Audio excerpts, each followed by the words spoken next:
اسراء عايزه مقارنه بالكوبرا ليون والكيا كي 4. الكيا كي 4 كبيره عليك يا اسراء، طويله قوي، بس دي مقارنه جميله جدا وذكيه، وحلقه جديده من سلسله 2 في الميزان.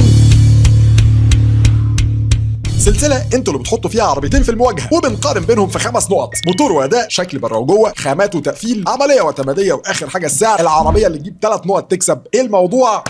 خلود هيقول لك. السلسله دي سبونسرد باي كاربوجيني، لو على الحمايه يبقى كاربوجيني. بص يا اسراء، بص يا ست الكل، دي هاتشباك ودي سيدان. وقبل ما نبدا كده، لو المقارنه بتعجبكم تعملوا فول خلود وتقولوا لي محتاجين انهي عربيتين في المقارنه الجايه. ويلا نبدا. الموتور والاداء: الكيا كي 4 بتتقدم بموتور 1600 تربو، 190 هورس باور و264 نيوتن متر. وهنا انا بتكلم على الفئه الثانيه والثالثه، الفئه الاولى ما بتجيش بموتور تربو اصلا، هنسيبها. والكوبرا ليون بتتقدم بموتور 1400 تربو تي اس اي الشهير منهم، ب 150 هورس باور و250 نيوتن متر. انا بدات ازهق من الموتور ده الصراحه، والحقيقه الفرق هنا كبير، الا ان فرق الاداء مش كبير. بس تظل الكيا كي 4 اسرع. انا بشوف ان الكوبرا ثباتها احسن، بس مش فرق كبير. فالنقطه دي محيره شويه الصراحه، لكن مع ذلك انا هديها للكيا كي 4. وكده يبقى 1 كيا 0 كوبرا. الشكل بره وجوه: انا متحيز دايما للكوبرا. الكوبرا جميله، الكوبرا مثلثات، الكوبرا الوان مط من جوه، الوان شاشات، كل حاجه. فهنا النقطه دي هتاخدها الكوبرا. وهنا حابب افكرك انك عشان تحافظ على الشكل ده محتاج تحط بي اف او افلام حمايه اللي هي شبه سكرينه الموبايل دي. وهنا انا انصحك تروح عند كاربوجيني. ندخل على الخامات والتقفيل. وعلى قد ما الكيا تقفيلها جميل والكوري بشكل عام بيعيش، الا ان الكوبرا تقفيلها احسن وخاماتها احلى، وعشان كده النقطه دي برضه هتكسبها الكوبرا. وكده يبقى 2 كوبرا ليون 1 كيا كي 4. بعد كده العمليه والاعتماديه: لا طبعا الكيا كي 4 تكسب بجداره، اكبر، اوسع، شنطه اكبر، اعتماديه. في الاخر دي كيا سيراتو، يعني احنا عارفين اعتماديه ازاي، شبه النوكيا ده اللي كنت تحتفه يجي لك تاني يقول لك صباح الفل. والنقطه دي تكسبها الكيا كي